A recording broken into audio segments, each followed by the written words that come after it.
Magandang umaga po mga kababayan. Andito po ngayon ako sa Panganiban, Payo, Katandaanis po mga kababayan. At mayroon po dito isang pamilya na halos kawawa naman. Kaya sana naman mga kababayan, itong taong to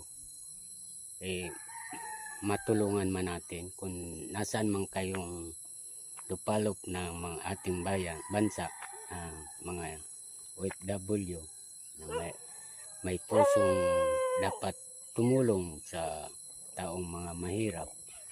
Tulungan po natin sila mga kababayan, kasi ito po mga kababayan, hanggang ngayon yung bagyong Pipito, kung naalala niyo, hanggang ngayon ang bahay po nila trapal lang ang bubong.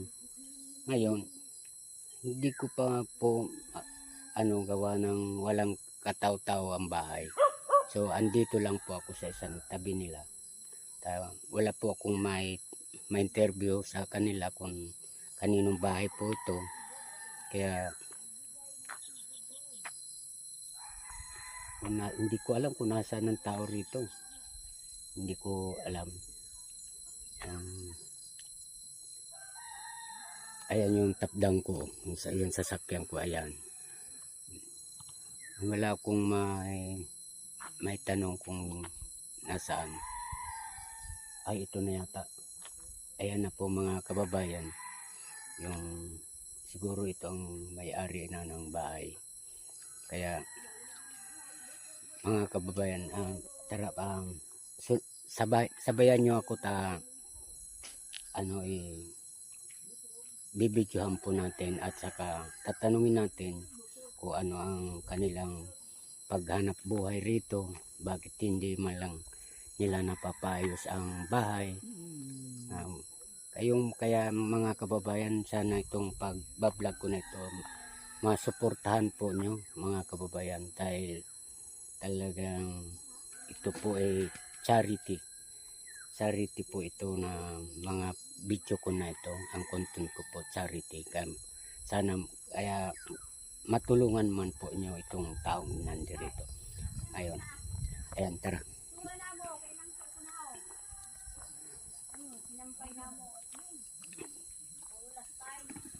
Andito po.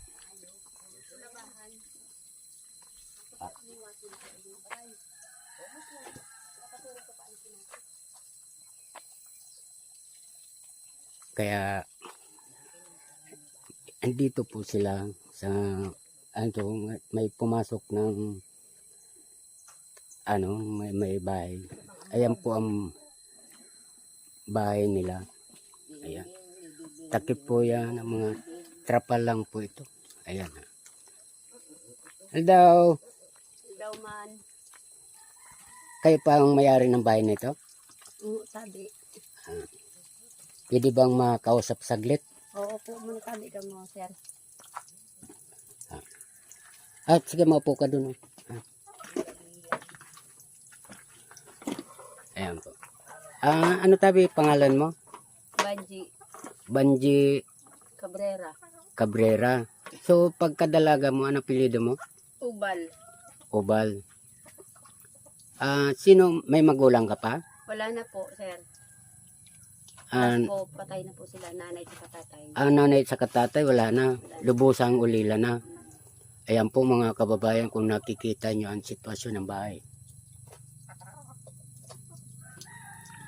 Bago muna mga kababayan, interviewin natin, ay ikutin muna natin ang loob ng pamamahay.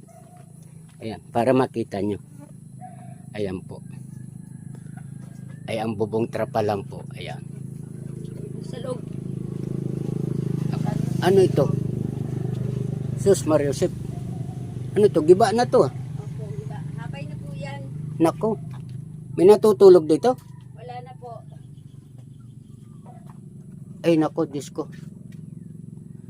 Ano to? Gudiga na lang yan tawag. Ano na ito ng bagyong Pipito? Ano? Bagyong Pipito. Hanggang ngayon, di pa na ipapatayo. Hanggang ngayon, di pa napapatayo. Nako, Diyos ko po. Grabe. Nasa tabi ng suba to pa mga kababayan. Grabe. Grabe talaga. Sana naman mga kababayan matulungan natin yung ganitong sitwasyon. Mapatayuan man lamang ng maayos na ang munting bahay. Kahit kunting bahay lamang. Kahit na gawa lang sa light material. Talagang grabe. Ayan po mga kababayan. Nakita naman yung sitwasyon. Ang mga trapal lang ang bubong. Hindi naman kayo natutuluan dito? Pag umuulan, Pag umuulan tumutulo. tumatagas yung trapal. Tumatagas. Kaya tinatakipan ng kumot ang ibabaw ng muskitero. Yung kulambo, tatakipan ng... Takpan pa ng kumot para yung patak ng trapal hindi pumasok sa loob ng higaan namin. Oh, ganon. Ano tatapal nyo dyan? Di siyempre tutulo din. Kumot. Kumot. Pag natagusan nyo, siyempre tutulo din. Maliligo na lang pag nabasa na lahat na... Naku po, Diyos ko. Ayan po mga kababayan, kung nakikita naman nyo ang sitwasyon Humingi man dito. akong kunting tulong man lamang. Ayan po mga kababayan. Atra, mapo ka muna.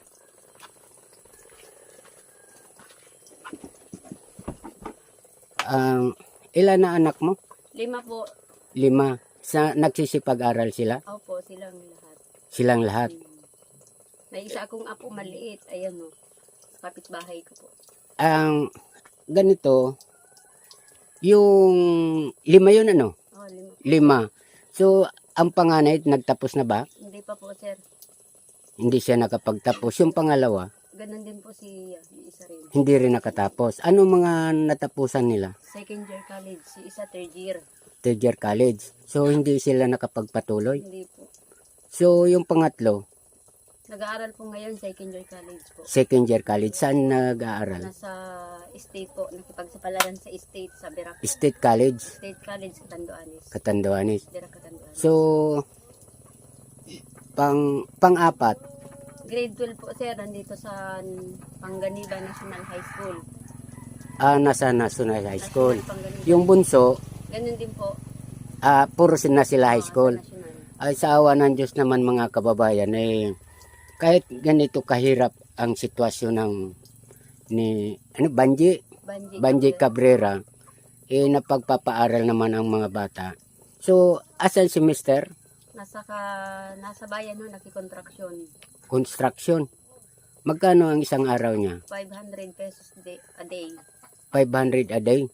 So, sapat naman, hindi naman kayo nagkakapos sa halagang 500? Kapos pa rin po.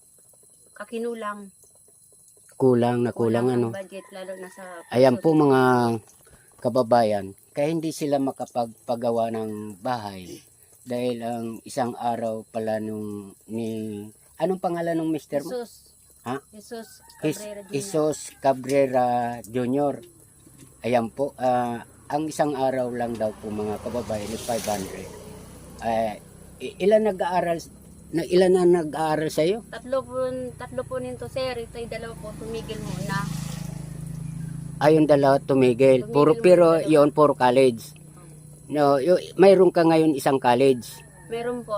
Ngayon is 2 high school. 2 high school. Yun na lang. Mhm.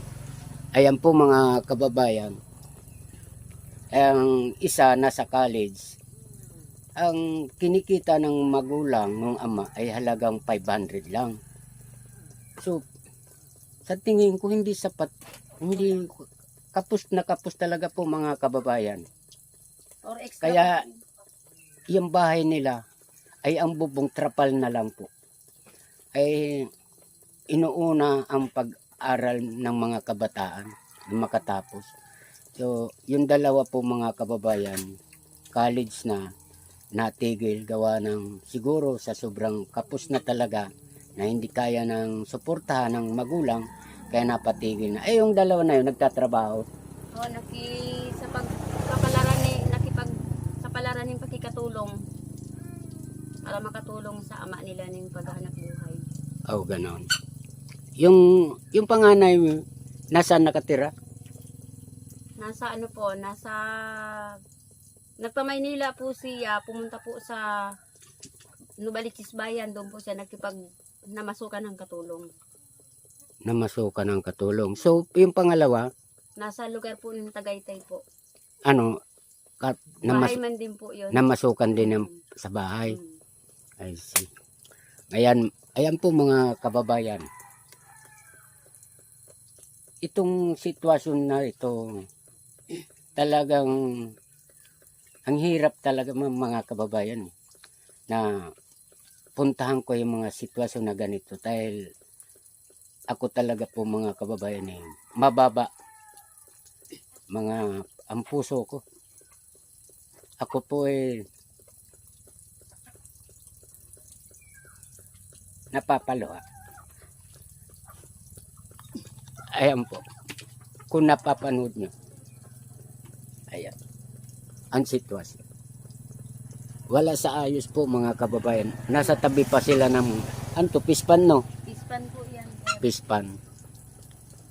So, kung sakaling may sponsor na po kayo at mapanood ang pasensya na kayo mga kababayan na nadadala yata ako ng emosyonal.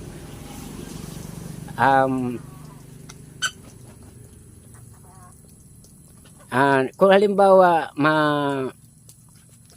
mayroon sponsor kamong matutulong sa inyo, sana man kayo pwedeng tumayo ng bahay. Diyan po sir sa kabila po. Kabilang kalye po nitong Itong kabila. So, sarili nyo?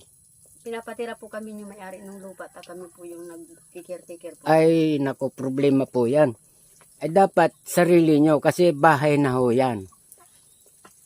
Gagastusan ng sponsor yan. Ngayon, yung may-ari, kausapin natin kung pwedeng bilhin yung tatayuan ng bahay para hindi kayo totally maalis doon, mapaalis. Kasi binili na nyo yun. Ha? Kung sakaling ito mapapanood ng mga kababayan natin na nasa ibang bansa, matulungan ka mo. Ha? Sa ganun, kasi kaya natigil ngayon dalawa sa pag-aaral dahil sa sobrang kapos sa mga financial. Kaya ngayon mga kababayan, ngayon lang ako nakapunta rito at may nakapagsabi na i-vlog ko man daw po ang sitwasyon dito ni Jesus Cabrera Jr. Ito po yung asawa ni Jesus Cabrera, Banji Cabrera po. Tunay mo pangalan niya, Banji? Evangeline. Evangeline. Ito po si Evangeline, pagkadalaga po mga kababayan ay obal. So, ngayon, kung sino man may puso na ma-sponsor dito sa kay Banji Cabrera, kung po pwede, direct na lang nyo ang tulong nyo sa kanya o kaya naman dito sa akong GCash. Bahala na po kayo mga kababayan na i-text lang nyo ako kung pwedeng matulungan nyo itong si Banji na sa ganun makapagpatayo man ng bahay. At isa pa mga kababayan, pinatatayo siya ng may-ari dyan ng bahay. Kaya lang ang problema, baka may panahon na paalisin man lang. Kaya sabi ko sa kanya, baka pwede naman na kausapin natin yung may-ari na bilhan man sila ng maliit na lote na mapatayuan ng bahay. Dahil mga kababayan talagang wala pala silang dito nakatira lang kayo. Caretaker kami ng isang kwartong pispan. Mga kababayan, caretaker pala sila dito ng pispan. Yung pispan na may-ari na yan nagsabi sa inyo na diyan kami tumayo ng bahay. Dito lang sa may tabing kalsada. Ay yun para mga kababayan. Pero ang akin lang mga kababayan, kausapin natin yung may-ari ng lupa nang sa ganon na mabili man lang yung lupa kung magkano na titirikan ng bahay nang sa ganon hindi na sila mapaalis. Kasi kung patitirik man lang at kagustuhan ng may ari na, o sige, tumayo ka dyan. May panahon po na sila paalisin din kung kailangan na nila. Pero kung binta na at nabili na nila, palagay ko hindi na sila mapapaalis doon kasi nabili na po yun. Ayan po mga kababayan. Hanggang dito na lamang po ang interview ko at sa susunod babalikan ko po sila kung mayroon tayong mga sponsor na at nang sa ganon matulungan natin ang pamilya Cabrera. Welcome to my channel, Jaime Ton Vlog. Thank you, bye-bye. Salamat. Ayan po. Kaway-kaway. Mabalo, salamat. Thank you.